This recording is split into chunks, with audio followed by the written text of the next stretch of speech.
Hello, bienvenue au Paradis sur Terre. Je suis Gabriel et je veux parler de comment s'aimer soi-même.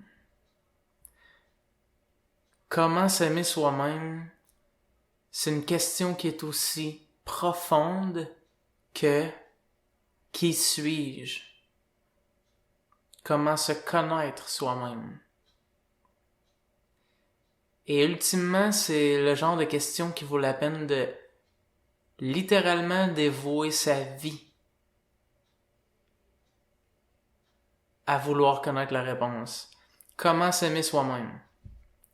Mais remarque que comment s'aimer soi-même n'a pas vraiment une réponse.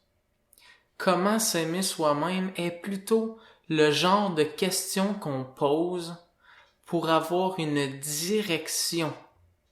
Et on utilise la question pour se diriger vers cette direction-là. Parce que, non, c'est pas vrai que ce que l'on veut n'est pas vraiment une réponse à la question comment s'aimer soi-même. Ce que l'on veut est d'arriver à s'aimer soi-même. À vivre l'expérience de s'aimer soi-même. Right? Et ce que je vais essayer de te faire réaliser, là, c'est que, ultimement, la question qui suis-je et la question comment s'aimer soi-même mènent exactement à la même place. Parce que de t'aimer va t'amener à te connaître. Et même que de prendre l'approche de t'aimer toi-même est une approche qui fonctionne mieux que de chercher à te connaître. De chercher à t'aimer va te faire cultiver l'attitude propice à te connaître. Parce que, premièrement, je trouve ça vraiment particulier qu'on soit dans une situation où on ne sait pas qui l'on est. C'est vraiment particulier qu'on ne sait pas qui l'on est. Puis que, par l'entremise de ne pas savoir qui l'on est, on ne sait pas vivre, on ne sait pas pourquoi l'on vit, on ne sait pas vers où on se dirige, on ne sait pas pourquoi on est ici, on ne sait pas à quoi sert la vie, on ne sait pas qui sont les autres, on ne sait pas à quoi servent les autres, on ne sait pas comment se comporter avec les autres, on ne sait pas grand-chose. Et tout ça est parce que je ne sais pas qui je suis. De ne pas savoir qui l'on est, c'est une confusion qui est quand même assez profonde. Je ne sais pas qui je suis. Comment puis-je faire quoi que ce soit? Et s'aimer soi-même. Généralement, en fait, premièrement, par rapport à s'aimer soi-même, je suis content que ça commence à être quelque chose, une mentalité, une question qui commence à être généralisée. Et les gens commencent à se poser cette question-là, comment puis-je m'aimer? Certains parce que, par l'entremise des livres ou par l'entremise des gens qui leur parlent de ça, ou certains littéralement par la réalisation de je me traite vraiment pas bien. Il me semble que je suis toujours contre moi-même. Il me semble que je suis toujours en train de me taper sur la tête. Comment pourrais-je m'aimer? Comment pourrais-je avoir une attitude correcte envers moi-même? Mais c'est vraiment des gros sujets. Je vais te faire remarquer quelque chose. As-tu remarqué que les gens qui sont les plus négatifs, les gens qui sont les plus désagréables, les gens qui sont les plus en train de juger tout le monde, en train de se plaindre, en train de chialer, en train de... les pires comportements.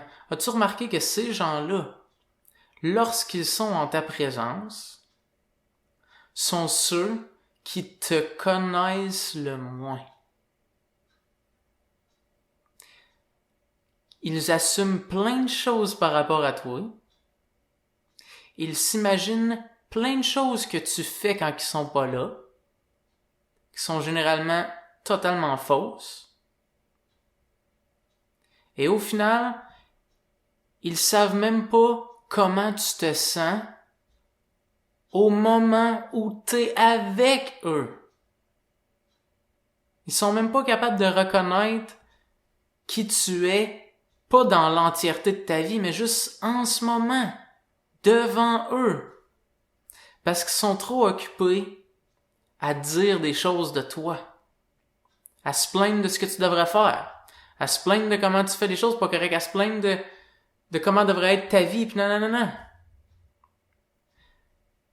Ça nous donne un indice. Si d'être négatif m'empêche de te connaître, peut-être que l'inverse va m'amener à te connaître. Mais qu'est-ce que l'inverse de la négativité? Ce n'est pas la positivité. La positivité, quelqu'un de positif.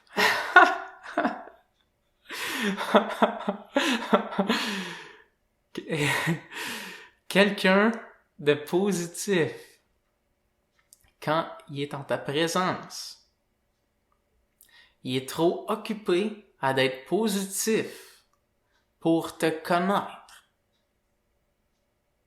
Et si tu commences à parler de choses plus sérieuses, il va commencer à lui appeler ça négatif. Parce que ça commence à être sérieux. Parce qu'on commence à parler de choses qui sont peut-être difficiles, qui sont peut-être désagréables, qui demandent de l'attention particulière. Et donc, on arrête ça, c'est pas positif. Sois donc positif, là, sois positif. Les gens qui disent sois positif ont aucune idée de ce que tu vis. Donc, ce que l'on cherche est ni d'être négatif, ni d'être positif. Qu'est-ce que l'on cherche? De s'aimer soi-même, mais de s'aimer soi-même par rapport à qu'est-ce qu'on dit en ce moment n'est plus une si bonne direction. Ça nous prend une nouvelle direction. Qu'est-ce qu'on a besoin? On a besoin... Check bien, ok? Qu'est-ce que j'aurais le plus de besoin lorsque je parle des choses les plus importantes de ma vie?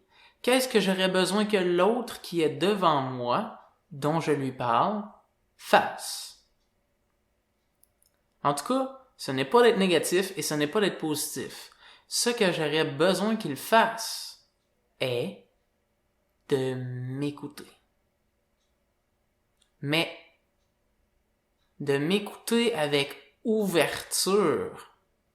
Pas de... Parce que il y a comme des degrés d'écoute, on pourrait dire. Tu peux te faire écouter, mais ensuite tu te fais conseiller de quoi, puis le conseil semble signifier que ouais ok,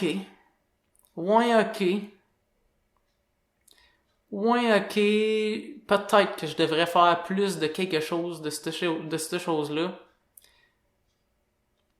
mais j'aurais besoin que tu m'écoutes au point où je sens que tu me comprends.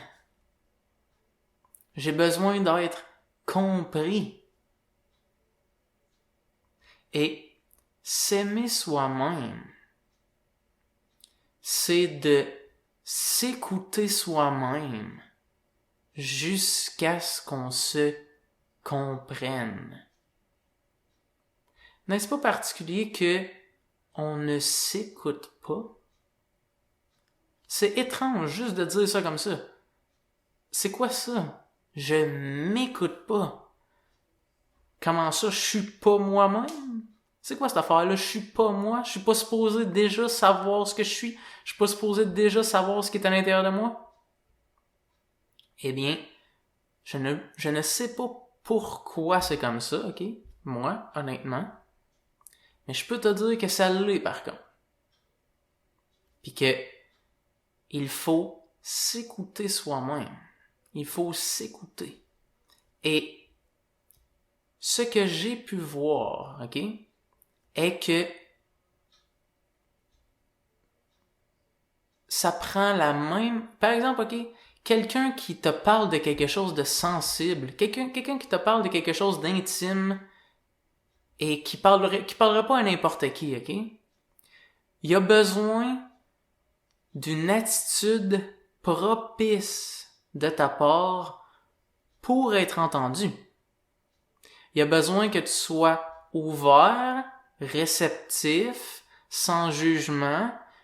On pourrait dire même courageux, parce que courageux que tu sois impliqué là-dedans, parce qu'il te parle de ce qui lui arrive et il y a des implications dans le fait d'en parler. Il y a les implications que maintenant tu vas connaître ce qui m'arrive et peut-être tu vas pouvoir m'aider, mais l'important est que maintenant tu fais partie de ce scénario-là puisque je te le partage et tu comme cohabites avec cette situation-là maintenant que je t'en parle. Et si tu n'as pas l'attitude propice, soit la personne va le sentir que tu n'es pas réceptif et ne t'en parlera pas, ou elle va te le dire, mais ça va rester incompris. Mais ce qui est particulier, là, c'est que ce phénomène-là, d'avoir besoin d'une attitude propice à l'intimité, ce phénomène-là existe avec nous-mêmes. Et tu peux avoir, entre parenthèses, ok, ton propre jardin secret, ok? Et ce jardin secret-là, tu te le dénies à toi-même. Parce que tu as toi-même pas l'attitude propice à t'écouter et à comprendre ce qui t'arrive. Donc, t'as des situations qui t'arrivent, pis t'es trop rude envers toi-même pour te comprendre. T'es pas assez réceptif, pas assez doux, pas assez courageux pour t'entendre, te dire ce qui t'arrive sans inhibition, sans restriction, sans déni, sans dire quelque chose d'autre, sans essayer d'avoir l'air. Et donc, c'est un peu comme si on était fracturé. Et même que c'est un phénomène connu que dans la psychologie, qu'il y a un trouble, que je sais pas c'est quoi le nom exactement, mais que c'est un trouble de la personnalité, et c'est de la personnalité fragmentée. Et qu'au travers d'un traumatisme, c'est un peu comme s'il y avait un aspect de notre personnalité qui se comportait d'une certaine manière et qui se rappelait du traumatisme et qui se comportait d'une certaine manière en conséquent de ça. Et des fois, c'est un certain traumatisme que quand tu te le rappelles, ok, tu pars en panique, ou bien tu pars en tristesse, ou bien tu pars en colère, ou bien ça peut être plusieurs types de scénarios. Mais techniquement, ok, tout le monde est dans ce scénario-là. Pas juste les gens qui ont été diagnostiqués. Tout le monde est fracturé. Du moins, tout le monde qui ne se connaît pas soi-même. Donc, tous ceux qui ne sont pas autoréalisés, tous ceux qui ne sont pas maîtres d'eux-mêmes, tous ceux qui n'ont pas réalisé c'est quoi ça, c'est quoi la vie. On est fracturé. Et il y a une partie de nous que l'on relate avec. Et cette partie-là de nous, a besoin d'une attitude propice à ce qu'elle nous révèle ce qui lui arrive, ce qu'elle vit, ce qu'est sa vie. Et c'est la raison pour laquelle on est cruel envers nous-mêmes. Là, check bien, ok? As-tu remarqué que même si tu décides aujourd'hui, ok, je vais être positif toute la journée et je vais m'aimer moi-même toute la journée, que en fait, ok, tu n'y arriveras pas. Que malgré ta décision, malgré toi, il y a des pensées qui vont arriver qui sont autodestructeurs et négatives. Et tu vas avoir des jugements automatiquement. Et tu vas penser des choses en mal des autres et en mal de toi-même et en mal de la vie, malgré toi. Puis là ce que je te dis, c'est, as-tu remarqué que c'est malgré toi? As-tu remarqué que malgré ton choix et ta décision claire, ça arrive tout de même? C'est important de reconnaître ce phénomène-là. C'est important de reconnaître, ok, que ça arrive malgré toi. Parce que sinon, t'as des pensées négatives et tu crois que c'est toi qui as des pensées négatives. En fait, tu crois que tu es en charge. Et donc, tu doubles les pensées négatives en disant « Oh non, faut pas que j'en aille. Oh non, je suis pas supposé en avoir. Il faut que je sois positif. » Mais c'est même pas toi qui fais ça. Remarque ça. OK? Passe une journée, OK, où c'est que tu laisses faire être positif, puis tu laisses faire t'aimer, OK? Aujourd'hui, je remarque que mes pensées négatives et mes pensées autodestructrices ne sont pas moi. Arrivent malgré moi. OK? Ma job aujourd'hui est juste de les voir. Ma job aujourd'hui est juste de remarquer que j'ai jamais fait le choix de ça, mais que ça arrive.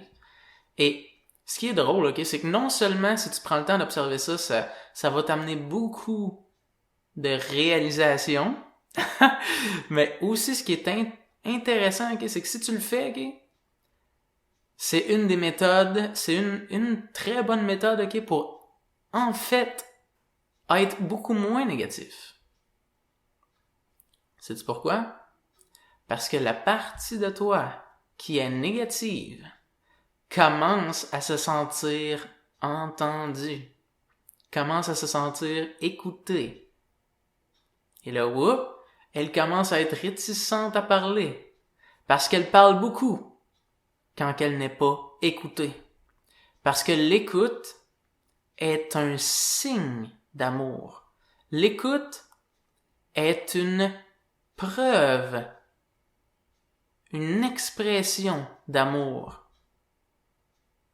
L'amour écoute. Et lorsqu'on n'écoute pas,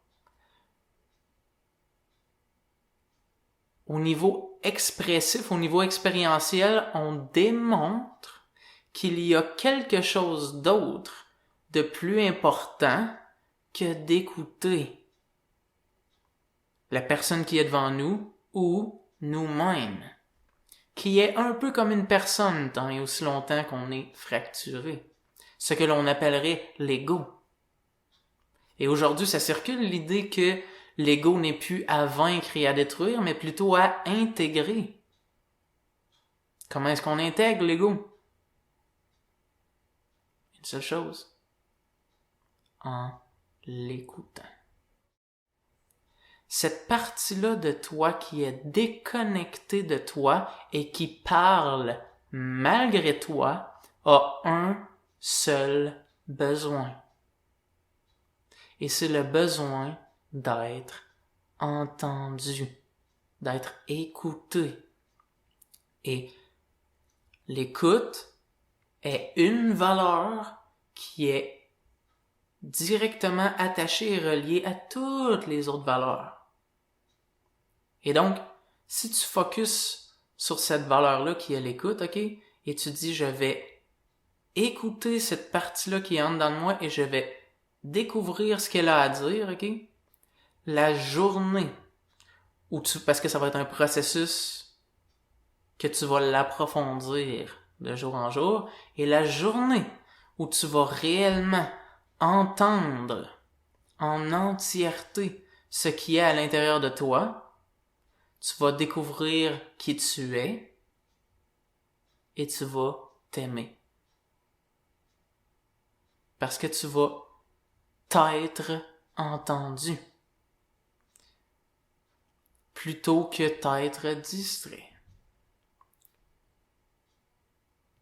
Donc, voilà comment s'aimer. Comment s'aimer? On s'écoute. La raison pour laquelle tu es négatif n'est pas parce que tu n'es pas assez positif. La raison pour laquelle tu es négatif, ok, c'est parce que il y a quelque chose en dedans de toi qui a besoin d'être entendu. Il y a quelque chose qui est pas en accordance avec toi. Tu fais quelque chose, tu entreprends des projets qui ne sont pas en accordance avec qui tu es. Et là, en faisant ça, plus de négativité. Tu deviens plus négatif. Et là, il faut que j'arrête d'être négatif, Tu peux pas arrêter d'être négatif. Tu peux t'écouter au point où tu arrives à comprendre ce qu'il y a à l'intérieur de toi et réaliser, je n'ai jamais voulu entreprendre ces choses-là. Et en réalisant ça, tu cesses ces choses-là et boum, la négativité n'existe plus. Et il y a beaucoup de choses qu'on a à voir à l'intérieur de nous et plus cette chose-là est sensible, plus elle a besoin d'une écoute avec une grande douceur. Imagine, ok, que les traumatismes, ok, on les connaît, mettons, on sait c'est quoi, puis quelqu'un qui est allé à la guerre, quelqu'un qui s'est fait violer, quelqu'un qui a vécu des persécutions intenses. On connaît ça, on sait c'est quoi un traumatisme de ce genre-là. Mais les traumatismes qui sont peut-être moins parlés sont les traumatismes, par exemple, de naissance, de l'enfance et de cette région-là. Et on va même pas les appeler traumatismes parce que on n'en a pas vraiment conscience. C'est le cheminement de l'enfant, c'est ce qui passe au travers, puis l'enfant a pas encore non plus l'apprentissage et le vocabulaire de dire qu'il a été traumatisé ou de dire que ça a été vraiment difficile parce qu'il est tellement jeune que pour lui, premièrement, il découvre la réalité, puis pour lui, c'est sa nature, c'est la vie qu'il est en train de découvrir. Et c'est ensuite qu'il va réaliser, des fois avec après beaucoup de temps, de réaliser que ça fait aucun sens, ces choses-là. Que ça a jamais été censé. Et donc, où je mène avec ça, c'est imagine, ok, que cette négativité-là que tu as sans cesse est une partie de toi qui est fracturée et séparée de toi, mais qui est séparée de toi depuis aussi longtemps que ça. Depuis l'enfance. Et imagine, ok, que puisqu'elle a été séparée dans cette période-là, elle a besoin d'une attitude qui corrélate avec ce moment-là. Ce qui veut dire que quel genre d'attitude on a envers un enfant qui a vécu des persécutions horribles. Premièrement, cet enfant-là a confiance en personne. Premièrement, cet enfant-là, même si tu lui dis des mots gentils, même si tu lui dis des mots d'amour, il va avoir une qualité qui est bien particulière et c'est celle de reconnaître la sincérité. il sait si c'est pas vrai. Il sait si tu dis juste ça pour être gentil. Et lorsque on cultive l'amour envers soi-même, c'est exactement comme ça que ça se passe. Si tu dis des mots gentils envers toi-même, quoi que ce soit un bon premier pas, si tu as l'habitude de te persécuter toi-même, de commencer à utiliser des mots gentils, même si ce n'est pas sincère au départ, de te dire à toi-même « je t'aime » est un excellent premier pas, un merveilleux premier pas. Cependant, ultimement, où on veut se rendre est d'être capable de dire « je t'aime » en même temps d'être sincère. Parce que si je suis pas sincère, techniquement, mon « je t'aime » est des mots qui ne signifient pas ce que les mots tentent de dire. Donc, mon « je t'aime » veut dire « mais c'est le fun d'être ici avec toi, mais c'est ça. » Pas plus que ça. Et on peut pas éviter ça. Parce que les mots peuvent dire des choses hyper intenses comme « je t'aime », mais la sincérité, les sentiments ne mentent pas. Donc, si je suis pas capable d'être le représentant de ce mot-là, au travers le mot va d'être entendu un sentiment qui ne le représente pas. Donc, je dois arriver à l'amour sincère. Et si je m'aime sincèrement, ou si j'aime les parties de moi qui sont séparées, qui ultimement sont moi. Je sais, c'est étrange un peu dit comme ça, mais lorsque les parties fracturées de toi reviennent à toi, se réintègrent à toi, tu réalises en même temps que ils n'ont jamais été autre chose. Il a seulement semblé qu'ils étaient autre chose à cause de la déconnexion. Mais ils n'ont jamais été autre chose que qui tu es. Et donc, lorsque tu réintègres ces parties-là de toi, en les aimant, en t'aimant, tu réalises qui tu es. Et tu arrives à t'aimer toi-même. Et est-ce que tu vois comment s'aimer soi-même, en même temps d'être une direction bien claire, en même temps c'est vaste. En même temps, ça a des implications vastes. En même temps, c'est que ça l'implique, ok, de vivre en parfaite accordance avec qui tu es. Donc, s'aimer soi-même a les implications de vivre en accordance avec je m'aime, avec j'aime qui je suis. Et si j'aime qui je suis, je ne fais pas des actions qui représentent l'inverse. Je ne fais pas des actions qui sont autodestructrices.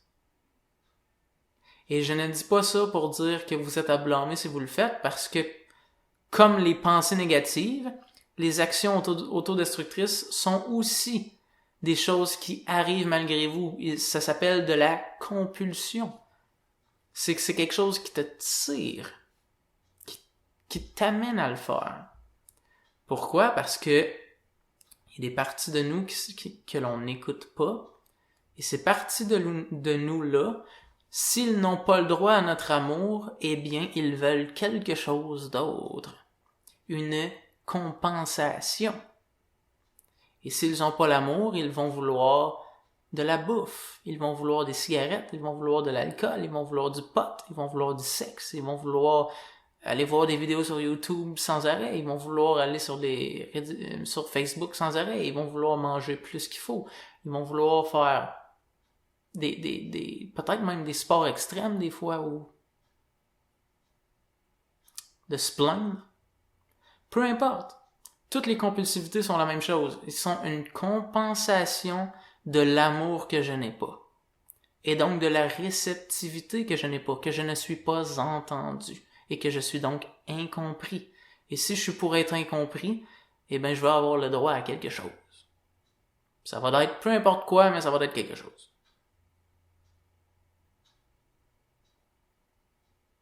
Donc, fais cet exercice-là.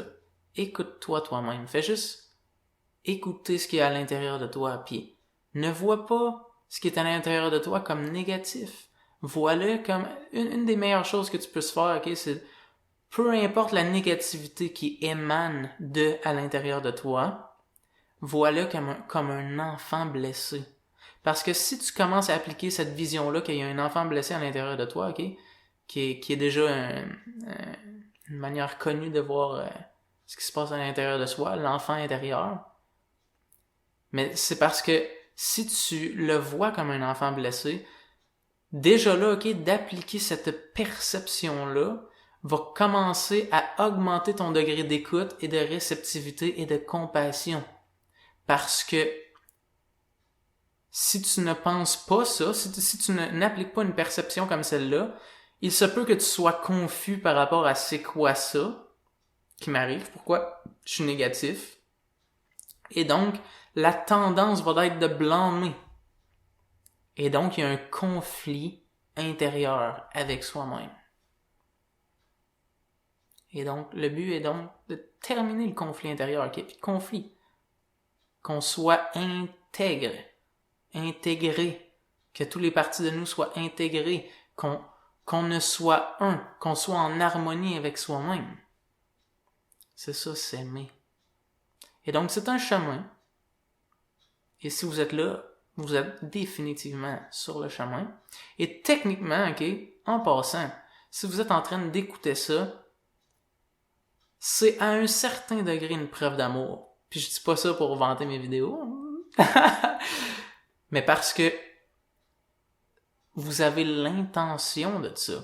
Et d'écouter une vidéo comme ça approfondit votre compréhension de comment s'y prendre. Et votre enfant intérieur vous remercie d'écouter des vidéos de ce type-là. Parce que c'est des vidéos qui vous apprennent à avoir une bonne relation avec vous-même. Si vous lisez des livres sur ça, ne vous sentez pas mal d'apprendre sur vous-même. Ne vous sentez pas mal d'apprendre sur comment aimer. Ne vous sentez pas mal d'apprendre sur quoi que ce soit qui va vous faire avoir une meilleure relation avec vous-même. N'allez pas croire que c'est parce que vous êtes brisé, donc incorrect, et que vous devriez avoir honte d'apprendre sur vous-même. Au contraire. Et les gens qui vont vous dire des choses comme ça sont les gens qui passent leur temps sur des distractions et qui s'imaginent que les distractions ont plus de valeur que d'apprendre sur l'amour de soi et d'apprendre sur soi-même.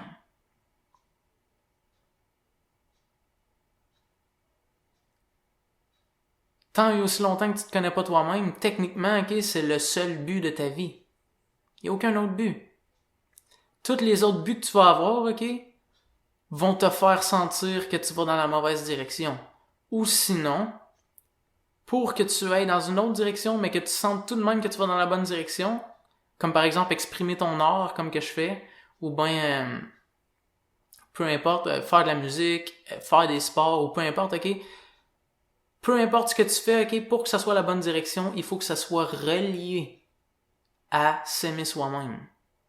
Et si de faire du sport est une preuve de t'aimer toi-même, ok, tu améliores ta relation avec toi-même par l'entremise du sport et donc c'est une bonne chose. Ou ton art, ou peu importe qu'est-ce que tu vas faire. Et si ce n'est pas relié à ça, ça va être ressenti comme une distraction et tu vas sentir que tu perds ton temps. Que t'es pas dans la bonne direction.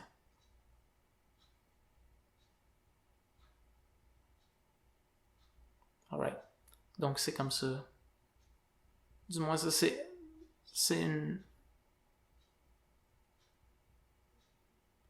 une perception, c'est une manière, tu en sais plus maintenant. Alright. Si tu as des questions par rapport à ce que j'ai dit, n'hésite pas à me les poser dans le bas dans les commentaires. Si tu aimes la vidéo, fais le like. Si t'aimes pas la vidéo, t'es probablement plus là pour faire ça. Fait que fais le like. Et si tu veux plus de vidéos de ce genre-là, abonne-toi à ma chaîne. Ah oui, puis aussi, si tu considères que quelqu'un que tu connais pourrait en voir des bénéfices d'écouter cette vidéo-là, partage-lui la vidéo. Merci d'être là. À la prochaine.